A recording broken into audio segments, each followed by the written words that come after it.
Hello, beloved masters, and welcome. Welcome to the monthly live membership call for the month of May 2023. I'm so excited as always and honored to be sharing this space and connecting with you here today. I'm going to dive straight into the messages really for everyone listening to this call. Whether you are listening live, whether you are listening to the replay, whenever this transmission finds you, take what resonates with you, discard the rest, and allow it to land where it needs to land within your field, within your heart, within your awareness. And I will tell you that this week, very, very strongly, there were two distinct messages coming up. And I just want to touch a little bit on something else before we go into the messages. And this is around the new moon in Taurus that occurred on I believe it was the 19th of May. And it has been quite intense. I've received a lot of messages, feedback from students and clients in terms of the intense releasings and emotions that seem to have arisen during the time of the new moon, whether it's before, during the new moon, or afterwards. And I can still feel the frequency and the energy of that very palpable today still. And I want to talk a little bit about the frequency that this new moon is really unearthing and bringing forward and awakening within you, just to see if it resonates for you where you are and what has been transpiring for you over the past couple of days and maybe a week or so, a week and a half. So this new moon in Taurus, the frequency around this is really about expanding your perspective in terms of your values, and values in terms of money, finances, stability, what keeps you grounded, what is your perspective regarding what nourishes you? Do you feel safe and supported by the divine, by the universe? Are you struggling with money, finances? Are you feeling a lack or scarcity in terms of abundance in your life? This is the frequency that's sort of coming up, and the predominant word here is nourishment. Nourishment in terms of how we perceive ourselves to be nourished in our day-to-day lives, and also what is important to us in terms of our values. These last few days and week and a half past has really triggered a lot of old beliefs and structures in terms of what we value, what we think we need, versus what we just need.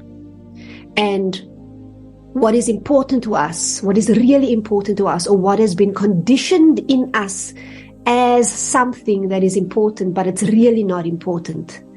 And it's about unraveling that perspective, shifting that perspective from the old way of believing in terms of nourishment, in terms of feeling supported and grounded and held by the divine, by the universe, by ourselves. And so many people are being triggered into these things and are having very specific experiences, and it's very on purpose. And I say it's very on purpose because these experiences that have triggered you or are triggering you or have been triggering you in the last while in terms of your values around money, support, finances, stability, nourishment, has been triggered on purpose. It's been specifically designed for you in order to bring these beliefs, these viewpoints, these values, so-called values, these ways of thinking, these perspectives to the surface, these emotions to the surface, so that it can transform and alchemize. And so what is necessary in these moments are then just to allow. There's nothing you need to do. I asked as I tuned into the collective, as they are moving through this frequency, and many people are getting triggered at this time in terms of money and and support and nourishment and their core values around this topic. And I asked, okay, so what is it that they need to do? And it was so clear. The answer was so clear. There is nothing you need to do. It's not about, should I sell my house? Should I scale down? Should I expand my garden? Should I look at my life from a different point of view? Do I really need to buy myself this every single month? It's not about doing anything specific. These triggers are meant to bring up these old perspectives so that you can allow them to be processed. It's almost as if the universe is doing the processing for you. You just need to allow it to move through you. So the answer was, you don't need to do anything in terms of making decisions, in terms of overanalyzing certain things. Yes, you can bring it to the forefront of your awareness and begin to dissect it a little bit and investigate what this might be, but there are no tangible actions or to-do lists really that you need to do. It's more so just allowing yourself to be with what is arising, because it's going to pass. And when it passes and you allow it to pass and you see how clearly this experience is shifting your perspective and your viewpoint, perhaps your values are changed. Perhaps your values are different. Perhaps the things that were important to you before are no longer important. Perhaps you are expanding into a state where you no longer need that reassurance in terms of financial stability in order to know that you will be nourished. Perhaps there's a deeper trust and knowing that is being cultivated within you if you allow it to.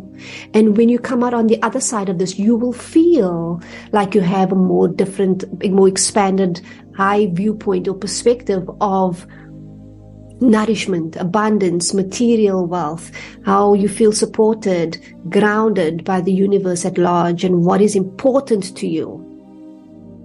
Now, in saying this, I'm going to move into the message, because I feel that it ties beautifully into the energy of the new moon in Taurus.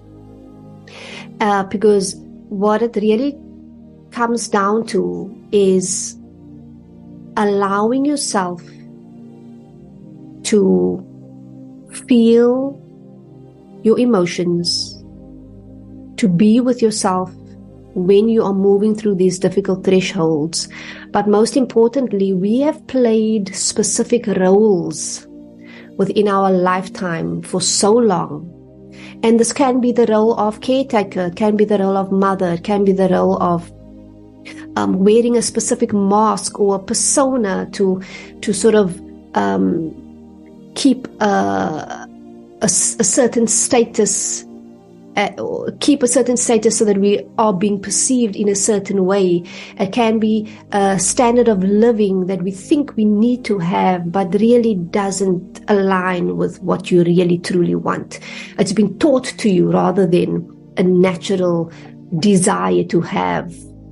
And as I speak about role, this has also come up very predominantly over the last week.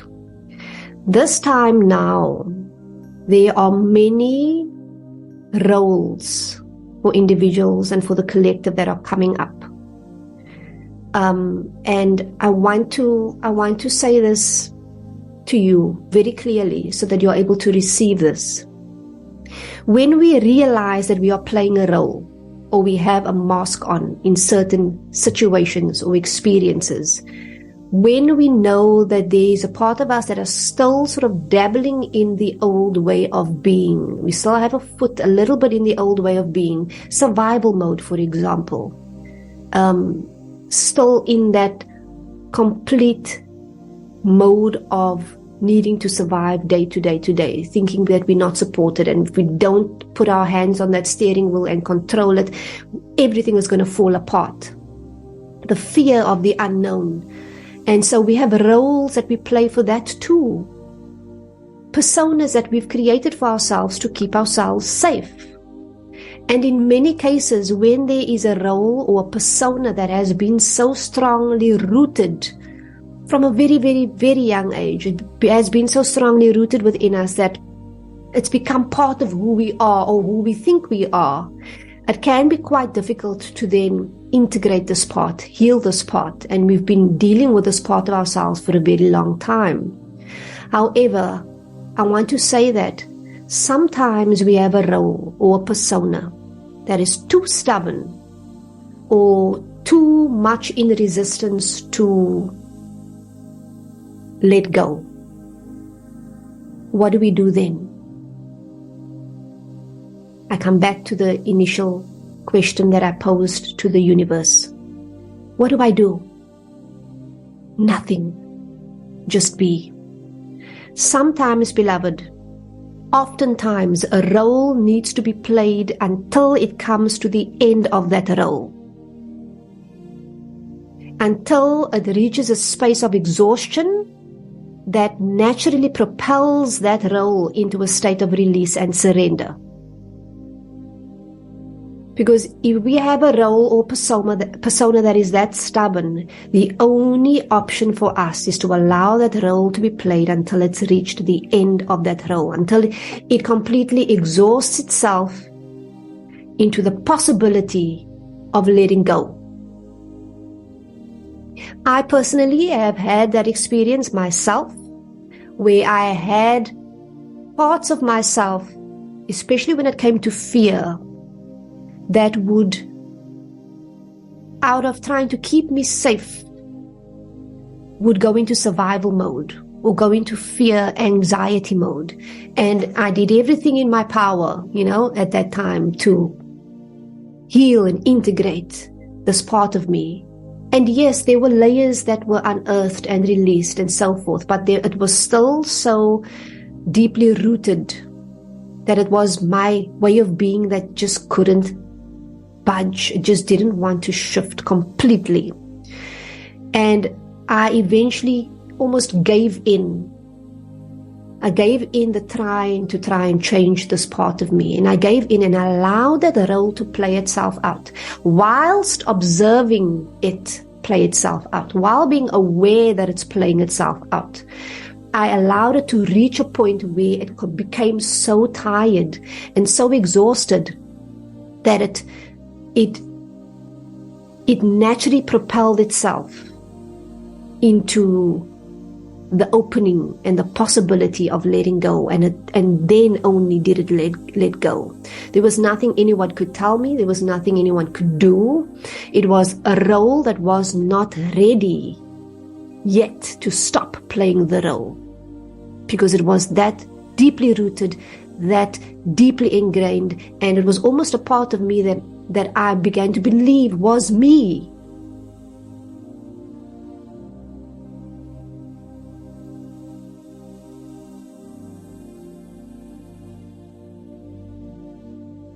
I'm being reminded of another example to make.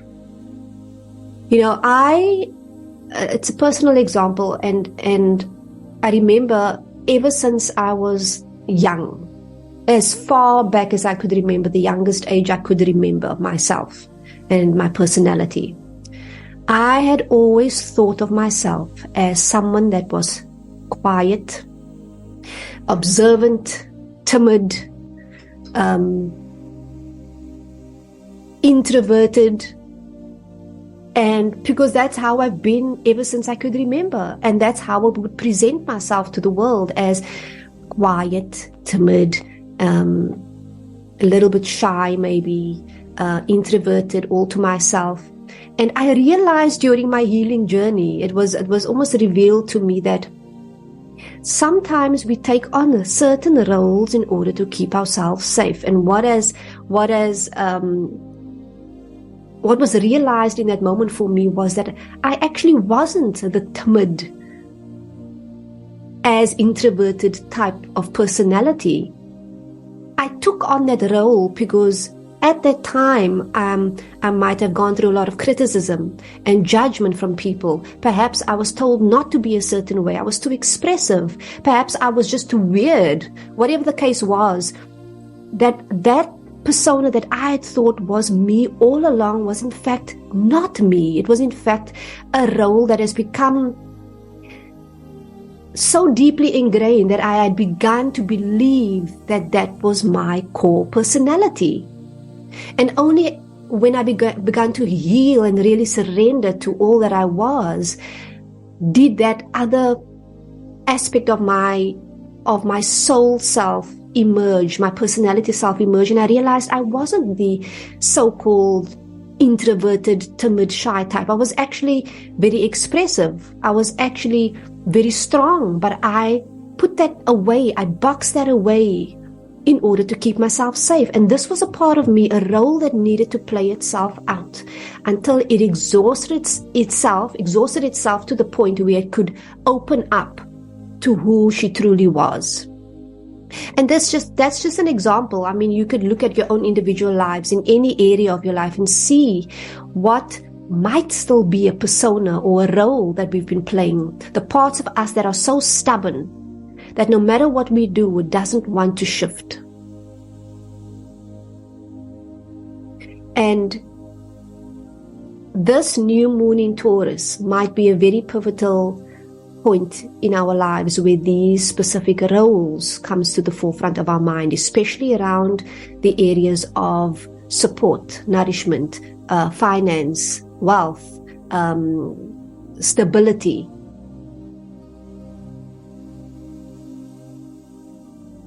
Because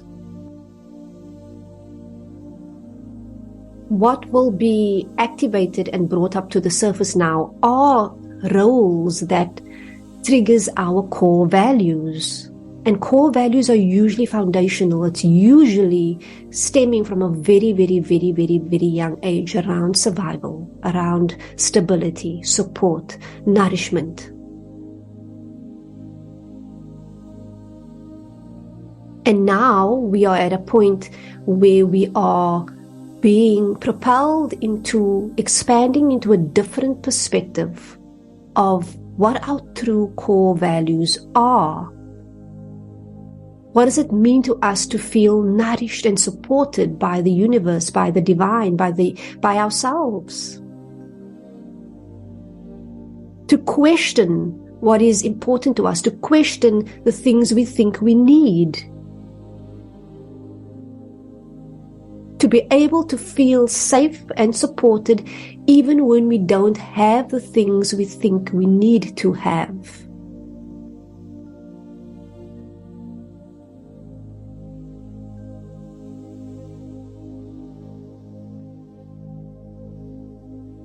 Beloved, I will pose a question to you now.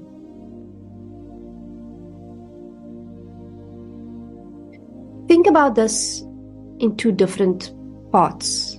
So the first question is what have you told yourself you should become or you must become?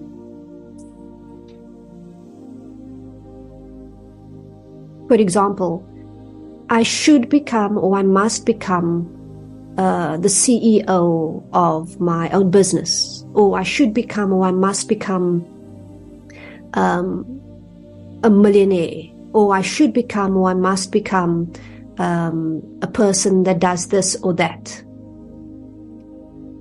What are the things we told ourselves that we need to achieve and become in this lifetime?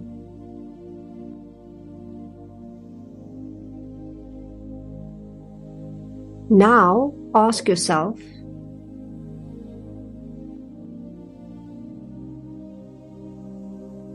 what could I become?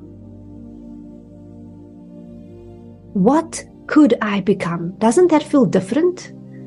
It feels open, like it has more opportunity, more possibility. You see, when we talk about the things that we must become or should become, that is more limited. It's almost confined and boxed. The other aspect, in terms of what we could become, feels limitless, it feels free, it feels expansive. And so how can we move from I should, I must, to I could?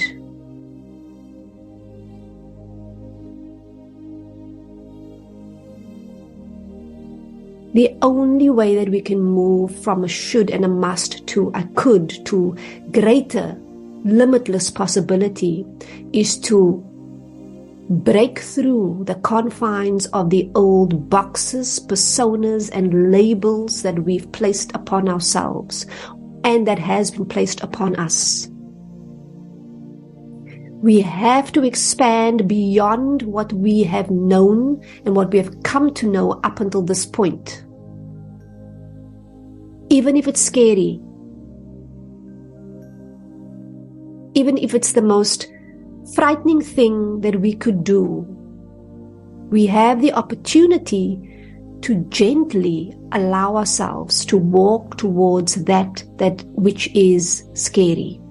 You don't have to dive deep into the unknown. You can if you want to, but you could always take the next smallest steps gently towards that which scares you.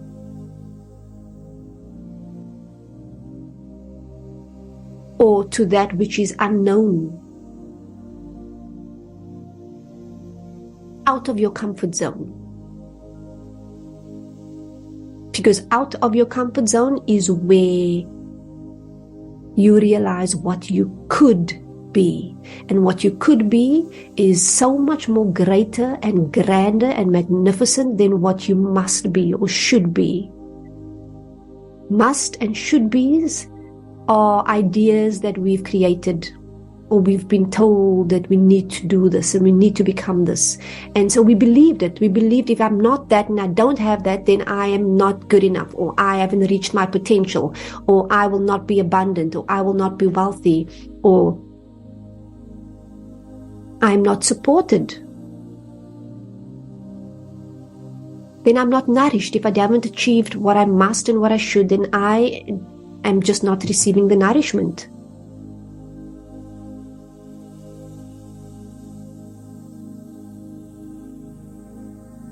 What you must become and what you could become are two very different states of being, beloved.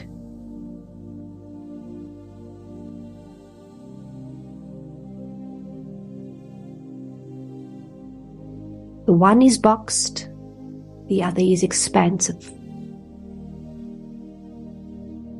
And what keeps us boxed? Limited beliefs, limited perspectives, roles that are trying to keep us safe, but really just keeping us confined.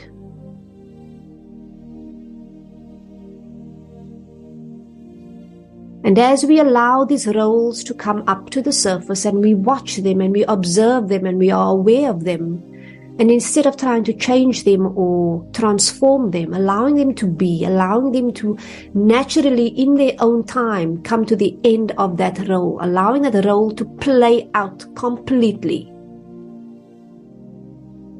what could we do then?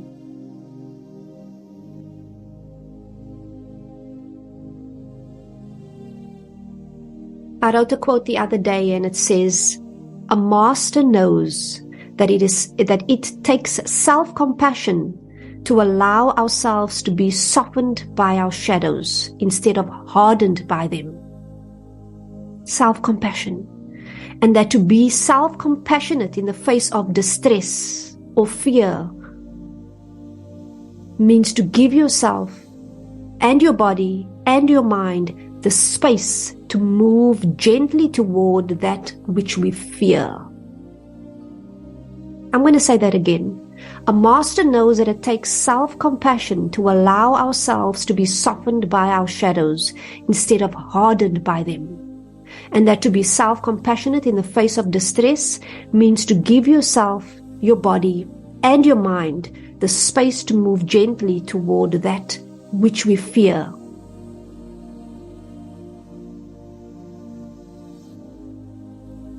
I want to mention something about compassion.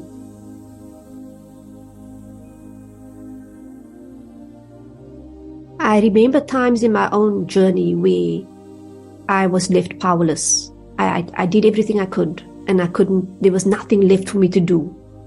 Nothing left for me to do. And I got to a point just before surrender. I got to a point where I would feel so sorry for myself. Like this was happening to me. And it's so natural to feel that way. It's so normal to get to a point where you tried so hard and you can't get any leeway. You can't see the light at the end of the tunnel. And you start just feeling sorry for yourself, which is normal. But there's a difference between feeling sorry for yourself and being compassionate toward yourself. You see, victimizing and feeling sorry for yourself is the natural progression from when you give in and moving to surrender. We go through a state of victimization, feeling sorry for ourselves, but that is still a low frequency or a low vibrational or a dense frequency to be in, a state of being to be in, because when we are feeling sorry for ourselves, we are not empowered. We are feeling powerless. We are feeling like something is happening to me and there's nothing I can do to help myself. We are feeling like the victim, not in a negative sense, but you understand what I'm referring to. We feel like the world, everything, the walls are closing in on me and I can do nothing. And there's a sorry feeling that we have toward ourselves. But then this naturally then, as we allow ourselves to be in that state of sympathy for ourselves, it then naturally progresses. If we allow it to, it naturally progresses into compassion. There's a difference. Compassion stems from love. Compassion stems from love. It feels a little bit more empowered than feeling sorry for yourself does.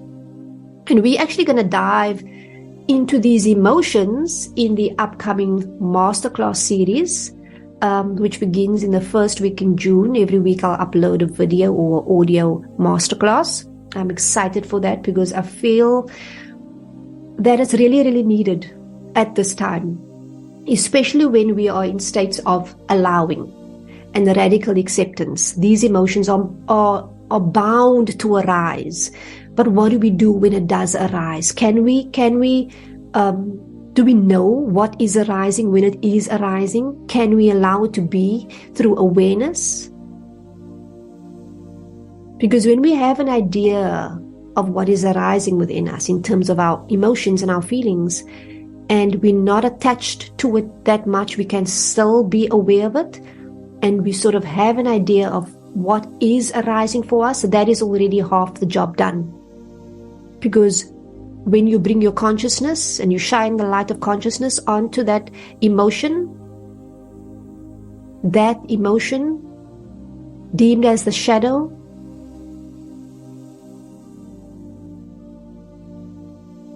it ceases to become a shadow then it becomes part of the light. So we're going to dive into these different emotions. I will call them emotional consciousnesses, the different levels of emotional consciousness through the upcoming masterclass series that will begin first week in June.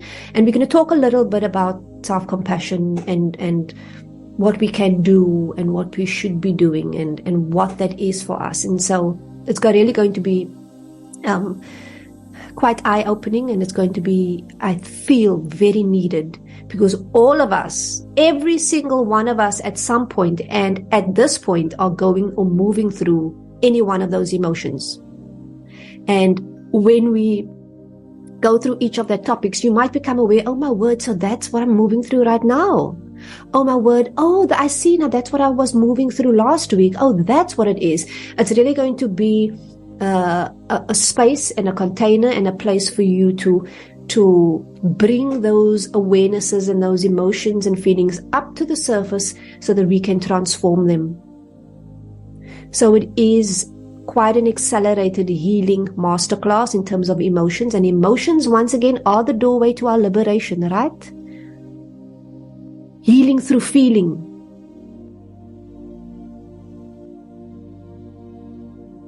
I'm really excited for that. up in the upcoming masterclass, and I hope you will join me. Okay, I feel there's one more message, and this is for the collective. So take this as it resonates.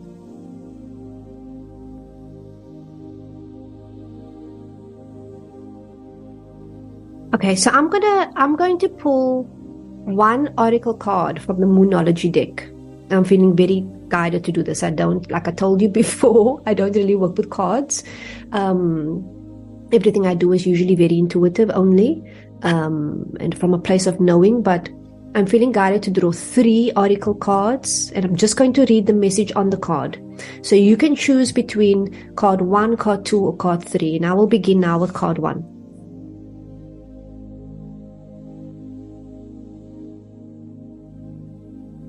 Card 1, expect powerful change.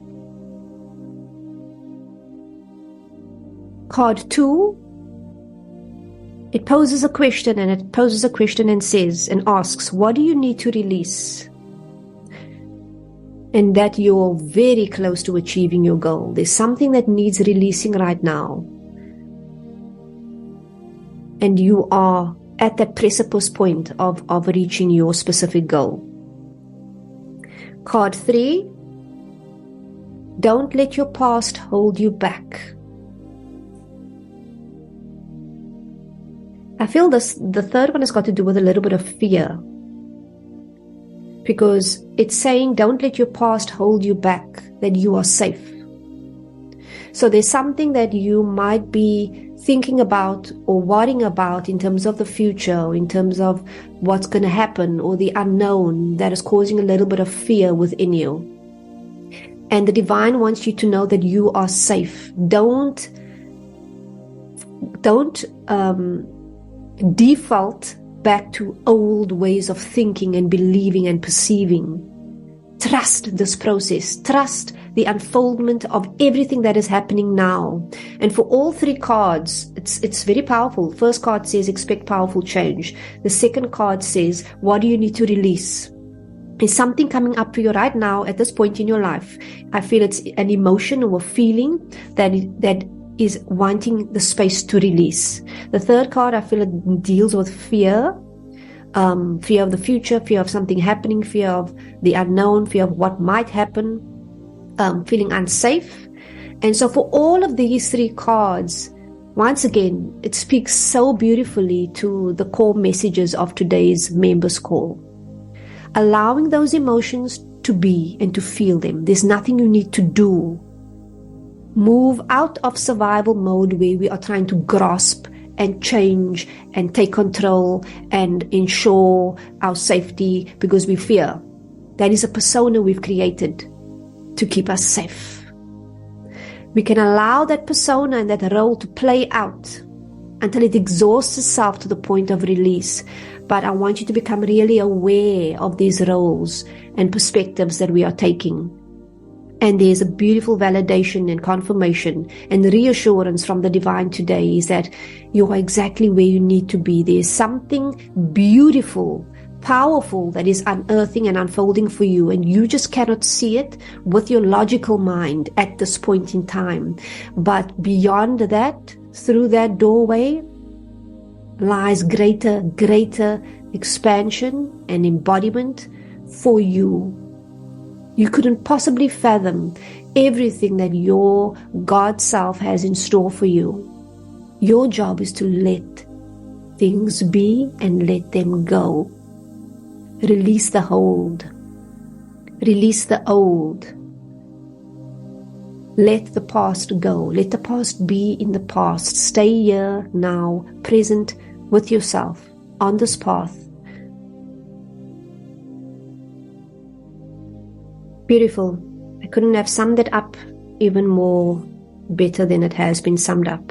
So it's perfect. It is absolutely perfect because you are at a point now within a transitory period or a moment now where something has come up for you or has been coming up for you. And it's so in alignment with what your heart desires, because this thing that doesn't feel that great, actually wants to transform so that you can receive the things that your heart desires, the things that your higher self, your God self wants you to experience and receive. If only we can allow these moments to just be as they are. Let the roles play until it reaches the end of that role. Become the observer, the one that is aware. And cultivate a little bit more compassion as we move gently towards that which we fear or that which is unknown. Allowing ourselves the space to form new core values, new perspectives. What is really important to me? What really matters to me? All right, beloved. We will connect very, very, very soon in our upcoming masterclass as well as the membership live, and I'll be uploading a new meditation or a teaching within the members library. So this is all attuned to you. You know, I tune in to the collective of the membership, and I really sort of tune into what is needed at this time for this community. And I will bring forward the messages and the healings and the activations that are needing to be received at this point in time, so that you could be so deeply supported as you traverse your journey forward, so that your path can accelerate in the most beautiful, beautiful, magical ways. All my love, all my blessings. Until next time, bye-bye.